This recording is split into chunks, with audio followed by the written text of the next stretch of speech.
Hello, friends. Welcome to another conversation in the world of Dispatch Divorcée. I am joined today by Oona Metz, who is a licensed psychotherapist who specializes in women going through divorce. Welcome. Thank you. It's so great to be here. I'm so glad we're going to continue our conversation. So, Oona and I met, interacted on Instagram, which is where all new friends start. We'd been following each other for a little bit, but what really caught my eye was when you posted the reel about the bookstore. Yes, we're going to start there. Okay. So, since this is an audio thing, can you talk about the reel that I'm mentioning about the bookstore? Sure. Well, the reel came from my experience of being a therapist and working with women who are going through divorce and them asking me for a book. And in the old days, I used to recommend a book called Crazy Time. It was written in 1992, but 1992 is pretty far away from now.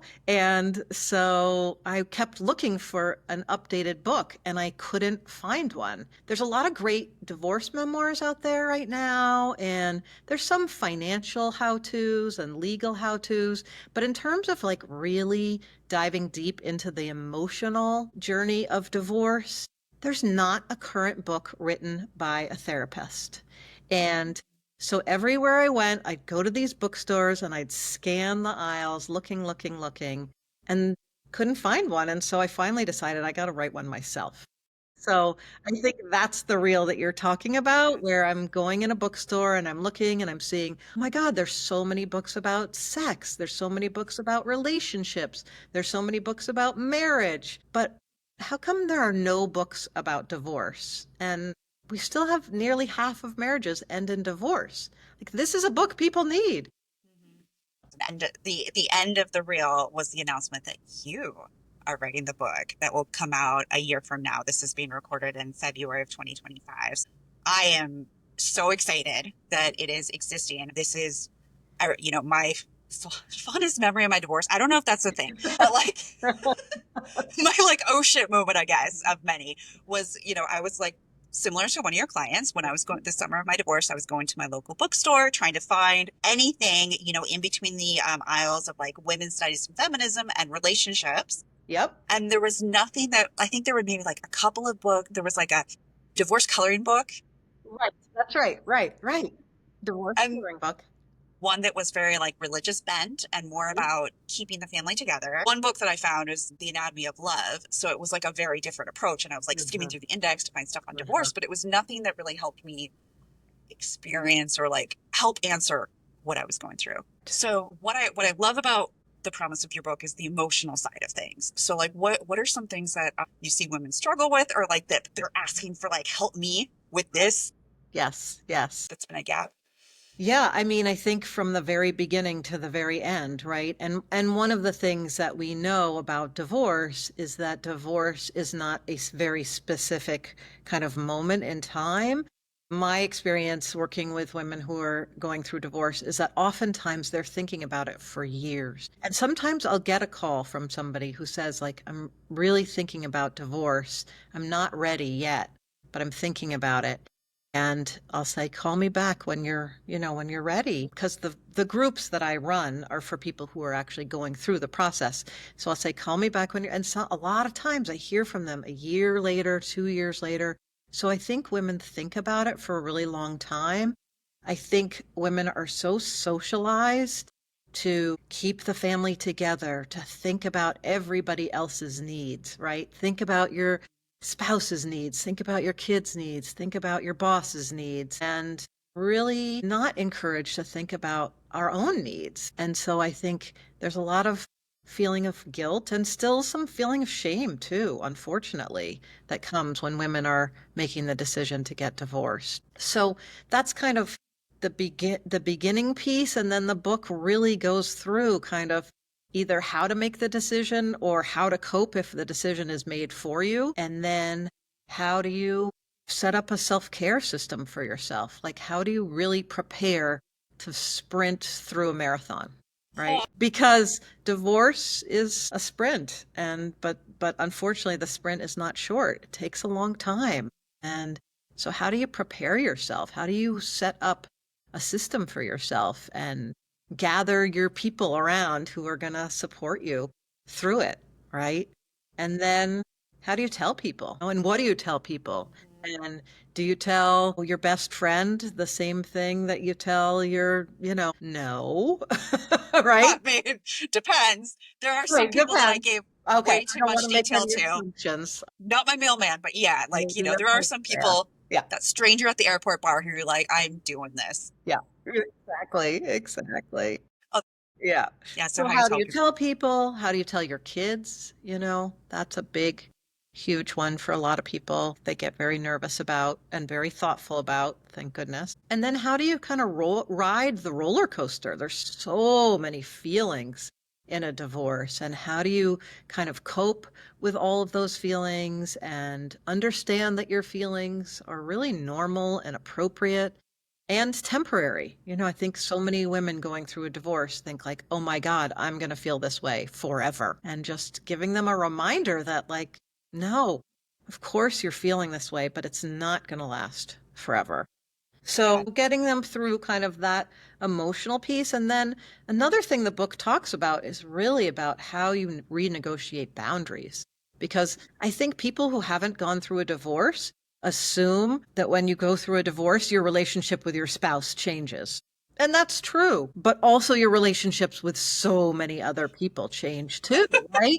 And some of them deepen and strengthen. Some of them you lose some relationships, but some of them really change. And I think it's so important for women to be able to figure out how to renegotiate, their relationships and set boundaries in a way that all your boundaries with your spouse are going to change.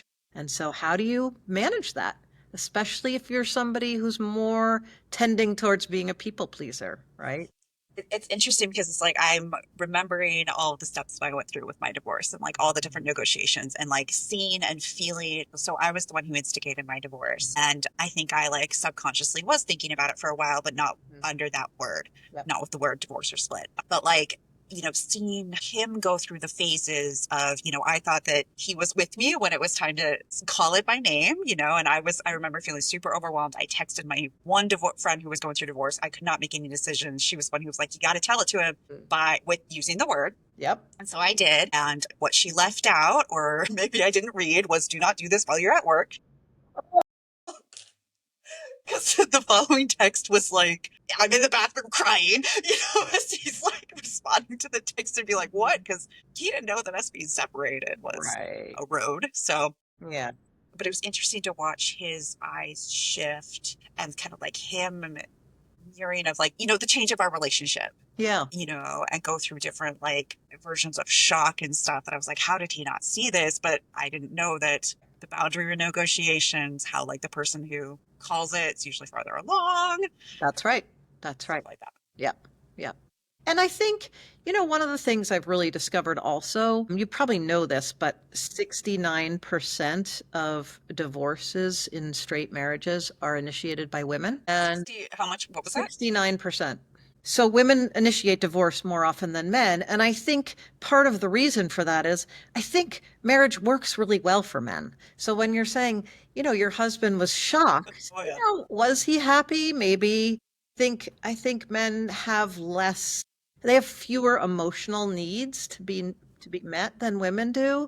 And I think they can be kind of happier living or more content maybe living in a so-so marriage. Whereas I think now women, they're earning more money, and still doing the same amount of housework and childcare. They're not going to put up with it as much anymore. And I think especially when their needs aren't getting met. So I think there are some times where, men are kind of hanging around marriages that aren't working so well, but they're happy to hang around. It's like, I don't know the exact stat or the quote that it's like in marriages, women make the marriage for men easier, or Yeah. like by Yep. being in a partnership, it's harder on women than it is on men, and men, their just life is just flying, or not flying, but it's like the systems that are set up around the patriarchy that, you know, Yep. all this stuff. So Yep. of course they like it. And yeah, I do not have a relationship with my ex. We haven't said anything since 30 days after our divorce. A lot of people were confused by that.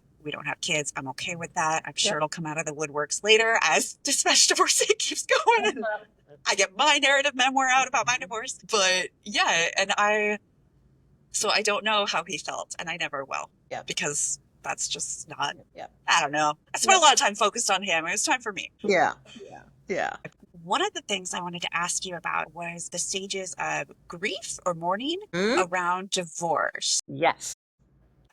Great. I love talking about this. So what happened was when I was writing the book, I thought, well, it would be really helpful to help women kind of understand what the stages are of grief. And so I did a ton of research, and most people who were writing about divorce grief were using Elizabeth Kubler-Ross's stages. And for people who aren't familiar with those stages, those were developed about somebody who's losing a loved one to death.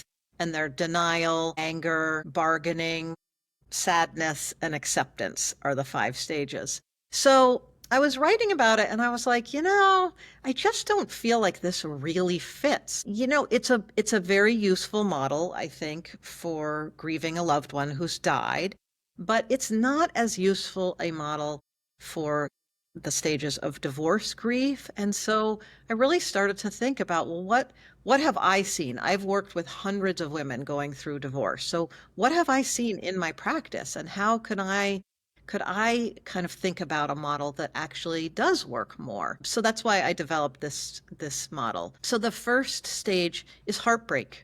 It's certainly heartbreak if your spouse is initiating the divorce. You can feel quite heartbroken that your spouse wants to divorce. But it's also true for people who are initiating. Nobody gets married thinking, oh, someday maybe I'll get divorced, right? Still heartbreaking, even if you're the one to initiate it, because it's not what you want. What you want is to have a happy relationship, right? You don't want to have a divorce. And so it's heartbreaking no matter what for the person who initiates or the person who doesn't initiate, right? And from there, I think the next stage and the longest stage really is the roller coaster. Oh, that's its own stage. The roller coaster is its own stage, and that stage, unfortunately, is the longest. And the roller coaster of emotions is similar to an actual roller coaster. Like there's ups, there's feelings of relief and freedom, and there's downs, there's feeling of just absolute anger, sadness, fear, confusion. And then there's like straightaways where you're like, oh, I'm feeling okay today. And then up and then down. And then, so it really, and I think that's the one where women really have the most feelings and the strongest feelings. And sometimes the feelings are really expected, like, oh my God, I'm going to see my ex, or I have a call from my lawyer, or I'm doing my budget. Yeah. Yes. And sometimes it's just unexpected. Somebody just wakes up in the morning and they're just so sad, or they see a picture on Facebook and they're so angry, right? So it's just living with the expected and unexpected kind of range of emotions in the roller coaster phase. And as the roller coaster kind of comes to the end of its ride, it begins to settle down a little bit more. And then the third stage is really the mending stage. Because in the roller coaster, people are still very focused on their ex and on their divorce. But in mending, they get to step back for a minute and they get to think about what it is that they need. How are they going to mend their own heart, right? So spending less energy and focus on the other and a little more energy and focus on themselves. And how do they kind of mend, their own sense of identity, right? Their own sense of self. Because people who are going through a divorce are almost always coming out of a difficult marriage, right? And so their self-esteem might have taken a hit, their confidence may have taken a hit. And so the mending phase is really a time to start focusing on those things. And then after the mending phase comes the letting go. Like once you've done enough mending, you're ready to really let go And I think letting go, one of the biggest things to let go of is the hope that things are going to be different. The hope that things are going to be different. You have to let go of that. But the hope that things are going to be different, is that the hope that like my next relationship will be different? I'll be different? The hope that your marriage would be different, the hope Okay. that your divorce would be different, the hope that your life would have turned out some way. I mean, it's important for people to hold on to hope for the future, absolutely, but letting go of hoping for change, that the past would change, is a really important stage. It's also, the letting go phase is also about letting go of the other person's narrative and accepting that your narrative is your narrative and that that is a true narrative, despite what your spouse, your in-laws, your friends, your spouse's friends think or say. Like letting go and just saying they're going to have their narrative and let them have it. You know, that Mel Robbins' new book, let them have their narrative. If their narrative is you're a terrible person, there's nothing you can do to change that. It's past. As you've been talking about it, I could feel like my heart just kind of calming, Yeah. and like, picking up the micro memories of like, because as you're going through the steps, I'm like thinking about my past. I'm like, okay, Mm-hmm. when did I hit what stage? When Yeah. did I like let go? When was, Right. so that makes more sense of letting go of the past and kind of wanting Yeah. it to have been a different story. Because Yep. as you said, we Yep. plan to get married. We don't plan to get divorced. Like Right. that's not Oh, but usually on a vision board. and then the final stage is moving on. Ah, And the moving on stage is really, I like to say to people, people say, like, well, when will I get over my divorce? Right? Your divorce is always going to be a part of you, it's always going to be part of your history. But there'll become a time where it can be part of your past, right? Rather than part of your day to day. And in the moving on phase, people can be really energized.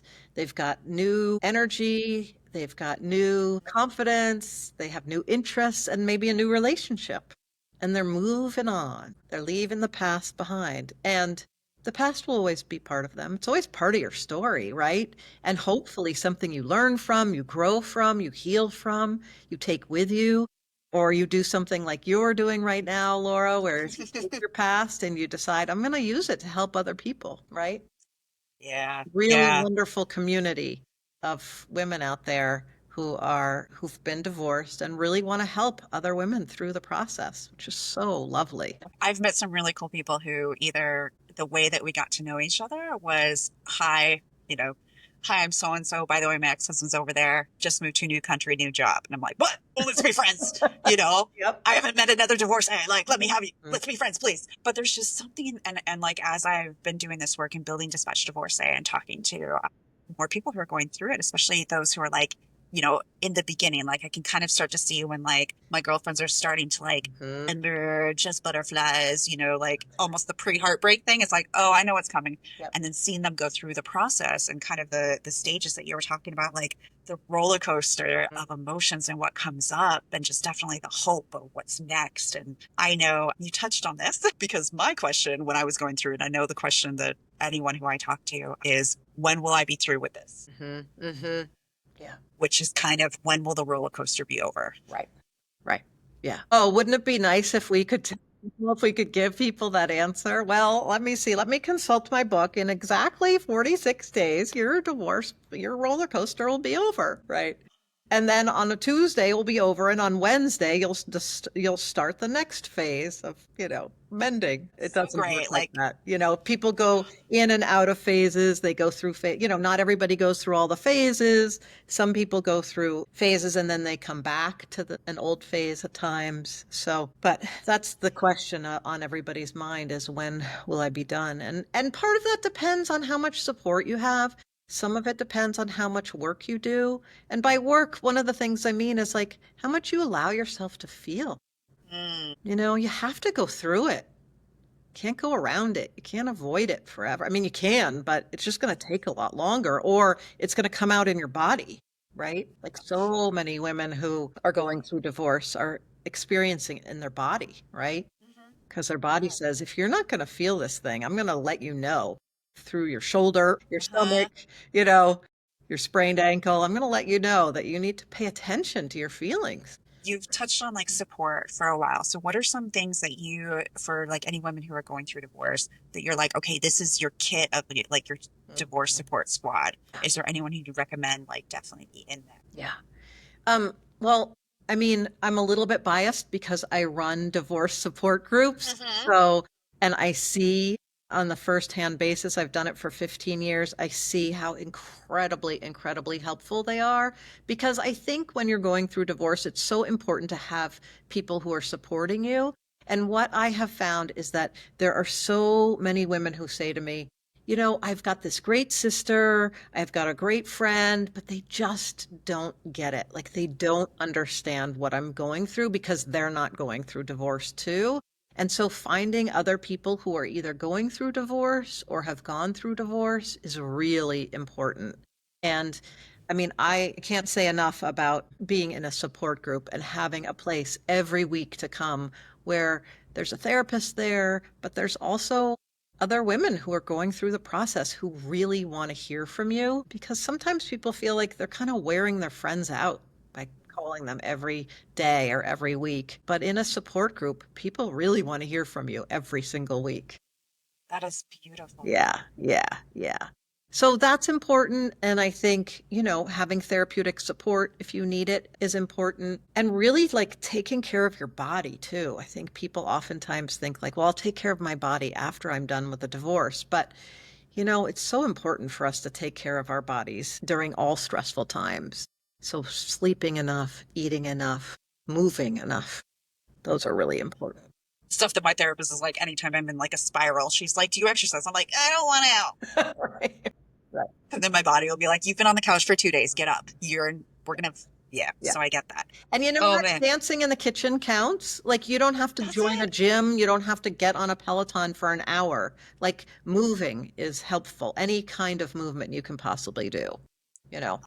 Yeah, I'm so glad you said dancing in the kitchen because I always forget that that's my like Yeah. Kickstarter, like Yeah. playlists. And that should have been the first indicator that I was struggling with my marriage because the playlist that I built that year was really sad, my ex said. And I was like, what are you talking about? These are great songs. Oh my gosh. Oh, that's so good. I love the 5 stages of divorce Mhm. and especially the start with heartbreak because then it just like it acknowledges that. Yes. Yes. Like I remember so many times when my husband broke my heart or I felt that. And Mhm. definitely it was like eroding to it. And kind of we had a moment as kind of I don't know. Most marriages do. There's always a moment where you're like, okay, this is too much or this isn't right. It's the straw that broke the camel's back kind of moment. But like me and my ex were together for almost 12 years, married for 9. So we got together when I was 17 and it split up as I was approaching 30. Yeah. He was a couple years older than me. And so, I grew up in the 90s, Disney princesses, where the movie ends with the wedding. Like we never know if Aladdin and Jasmine have children. Okay, so there are sequels, but not at the time. They still don't have kids, but that's all I wanted. And so there's never that stuff of like, what do you do after the marriage? Right. And Right. I came from families of we got married young, and that's what we did. You Yes. know, Yes. So, uh, we wrote our own vows, and like our big promise was that we would grow together. And like a bunch of stuff happened to kind of like split the wood of our tree, so to speak, up until that point. But then it just fractured, and that was really when I remember just feeling so confused after that moment. And like I felt my heart break and we had some space. It was a very, very volatile time. I went off on a weekend trip with my girlfriends and I even asked him, I was like, are you okay with me still going out since stuff was bad? He was like, yes, you deserve it. uh-huh. So that was the moment that I was like, literally, I was in a hot tub in Victoria, British Columbia with 2 of my best girlfriends. They had all like come from Seattle for that moment. I told them what was happening. And this was the first time that like I shared what was Right. going on inside the marriage because I don't know, that's something that Mm-hmm. societal is raised. You are that unit. It Right. is you and your partner. Yeah. And I remember my one of my best friends just reached her hand to me in the hot tub, held it, and she was like, Laura, you are about to go through a really dark time. I'm not saying this is it, but you need to protect yourself. Yep. We are here. Call an attorney. Just see Yep. what's up. Yep. And like just having that support of just like other friends who were helping me think when I didn't even know I couldn't anymore Right. Right. because my heart was like gone. Yeah. Yeah. It's such a good point about not being able to think because I think we really know through research that when stress goes up, cognition goes down, right? So like so many women have come to me and they're like, I used to be a reader. I used to love reading books, and now I'm going through a divorce and I can't read. I can't read anymore. And I reassure them, like, I promise you, you will be able to read again, but you're just in such a high stress moment right now that your brain can't like pay attention long enough to be able to read, to sustain reading. So that was a really interesting challenge in terms of writing the book, because I was like, let's see, how do I write a book for people who have trouble reading? Right? Oh my goodness. So How did that happen? that was really fun to try to figure that out. Okay. That's amazing. So your book, the manuscript is with the publisher. You're starting your editing process. Did you have some people read your manuscript as you were developing it? Oh, And especially absolutely. the yeah, Yes. Yep. that's good. Hearing that you wrote a book about divorce and it's kind of like the emotional side of things. Like I wish, of course, that existed 9 years ago. Mhm.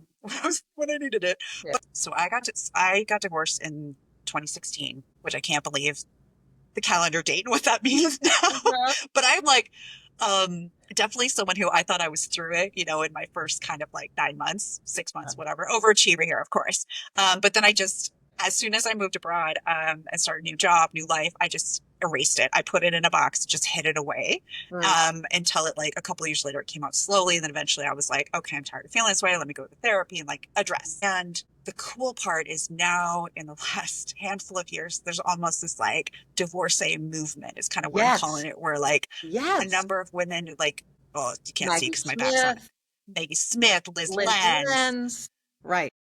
Leslie Jameson, Yeah.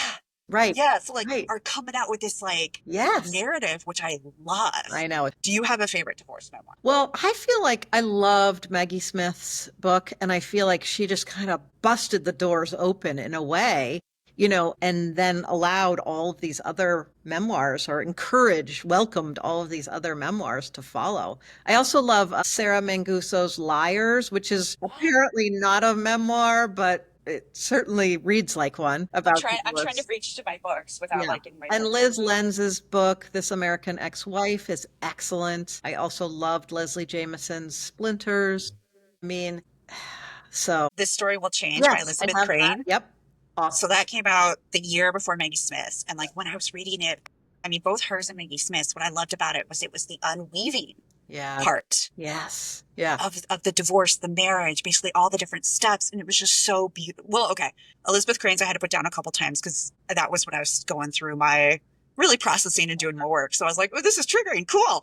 And then it got better. Yep. Maggie Smith, I was able to, with the lyrics, like go through, but I think it was in a different place. Yep. But like, I mean, the way that they were written, it is the roller coaster. Yes. Yes, it is.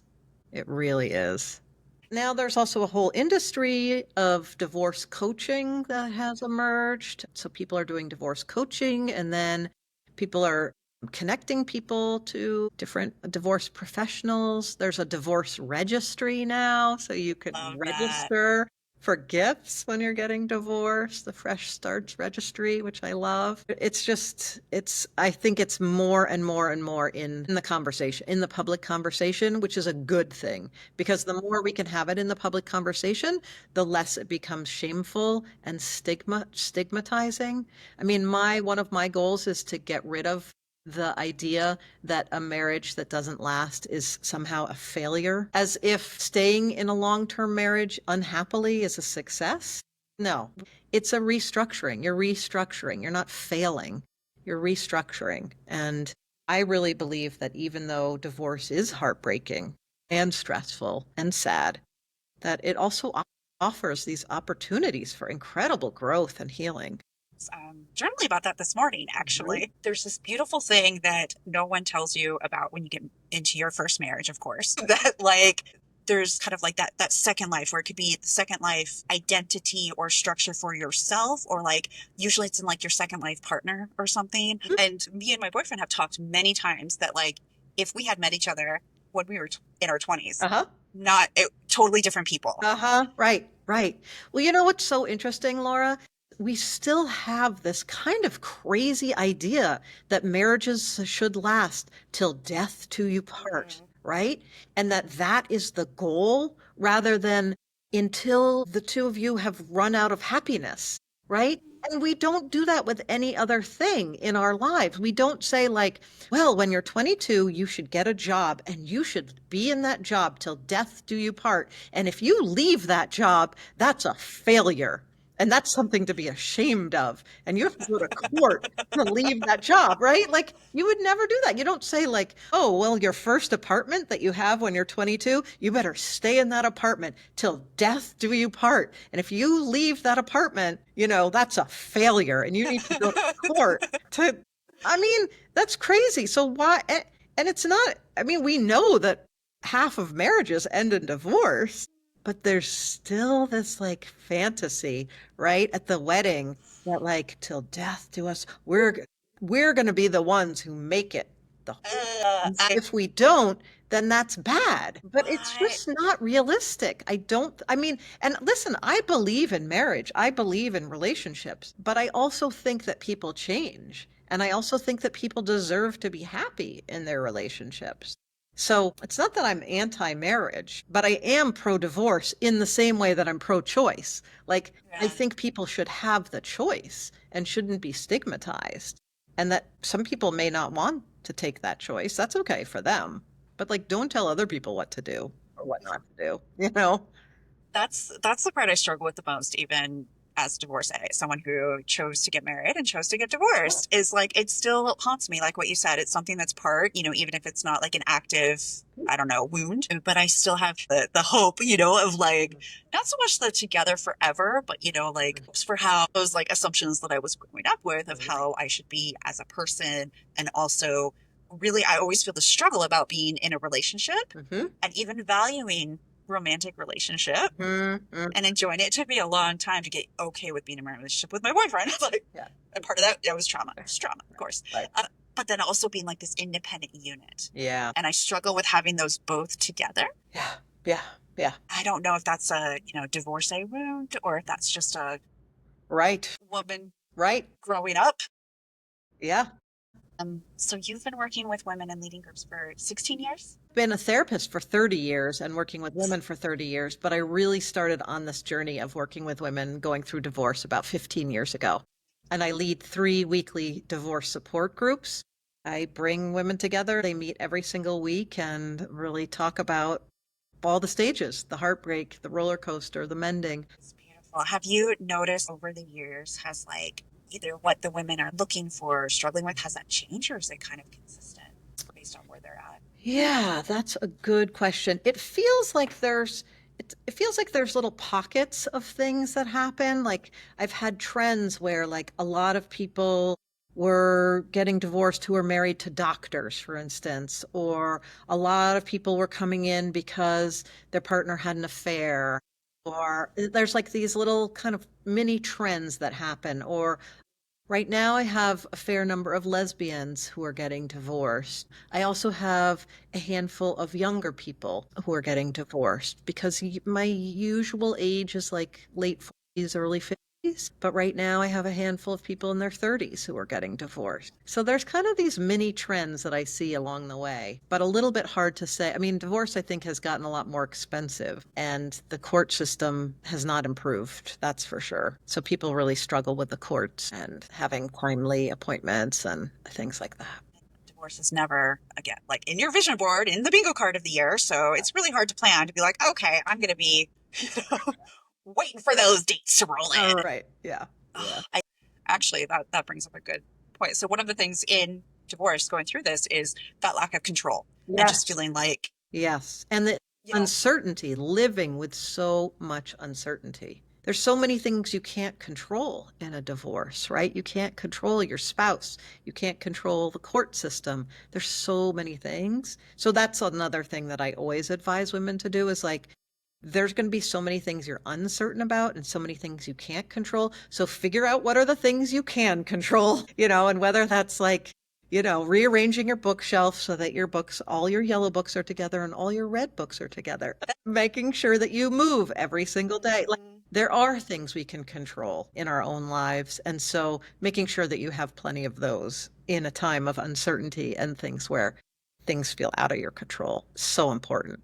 It's like not quite survival mode, but kind of, where Yeah, it's like just, right, can I get one foot in front of the other? right. Have I showered today? Yes, Did I get out of the house? yes. Did I eat something that's not cereal? We have a lot of people in like the wider dispatch divorcee community who are actually like friends of divorcees. Uh-huh. Do you have any tips for like that friend who probably is not divorced, but someone they know very well is going through a divorce? So Yep. some way for them to How support. do they support them? Yeah. So we have such good rituals around death, just bringing it back to death and the stages of death. We have such good rituals about death, right? Like when somebody dies, what happens? Like the community rallies around and like somebody brings over a lasagna and people send flowers and people send cards.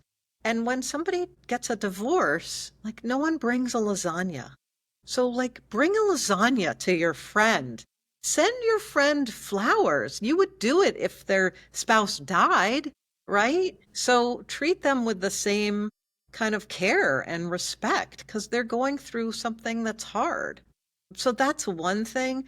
I would also say invite them to do things. Like oftentimes, especially in the beginning, it can be hard. And if people have kids, but their kids are going back and forth, those first weekends without your kids can feel so hard. Eventually, they feel pretty great, but in the beginning, they can be really hard. So it doesn't even have to be fancy, but like, okay, hey, I'm going to go to Target on Saturday. Do you want to come with me? It doesn't have to be like, come over and I'll cook you an amazing dinner and then we'll have entertainment for the entire night, which would be great too, right? Or like, let's go out someplace. But also just keeping in mind that your friend might be lonely right now and might need some extra kind of care and support. Don't also never ever say to your friend, oh my God, it's not over yet. People who are going through divorce really don't like that. Like, no, it's not over yet. It takes a long time. I'm doing the best I possibly can. I'm going as fast as I can. And having somebody ask, it's not over yet, it's not helpful. It's not helpful. Don't and don't say anything about the ex. When's the last time you Right. talked? What does he Right. think about this? Just don't. Right. Just Right. don't. Right. Or ask or say, like if you're a friend who's still in contact with the ex, say, listen, what would you like from me? Like if I run into your ex, do you want me to tell you about it? Do you want me to not? If I hear something about your ex, do you want me to tell you? Because sometimes people do and sometimes people don't. You can't read their mind. So just ask them and no change, you know? That's the asking what do you need, Yeah. what can I help with Yeah. is a very powerful sentence. Yep. I remember a long time ago, a friend of mine got divorced and they had kids. And I said to her kind of proudly, I saw her ex once, and I said to her very proudly, I just want to let you know I saw your ex and I didn't say hello to him. And I was like so proud of myself because I thought like I was supporting her. And she said to me, that's the father of my kids. And my kids were with him. Actually, like I'm really mad at him, but I have to have a relationship with him. And I want you to be kind to him next time you see him. You don't have to talk to him, but like, don't ignore him. And it was such an eye opener I have always remembered that because I thought I was doing the right thing. I thought I was supporting her. I thought I was like, yeah, I'm going to not talk to this guy and supporting my friend. And she was like, that's not what I need for support. And I was like, God, I'm so glad you told me. I would have done the same thing. Right? Where's my gold star? Yeah. I wasn't an asshole. Yeah. Yeah. I think about it all the time. Yeah. That's very powerful. Okay, we're coming up to the end of it. So if people want to keep in touch with the gems that you have, Yeah. how can they keep in touch with you? Well, I would love it if people follow me. I'm Oona Metz on Instagram. Also, I have a great website, which is oonametz.com. It has a ton of free resources. It's got a great reading list. It's got links to different groups and a lot of different articles I've written about divorce. And I have a newsletter as well, which you can sign up through my website. Thank you, Oona, so much for joining, having a conversation Pleasure. about divorce, Yeah. especially the 5. It was such a pleasure to talk with you.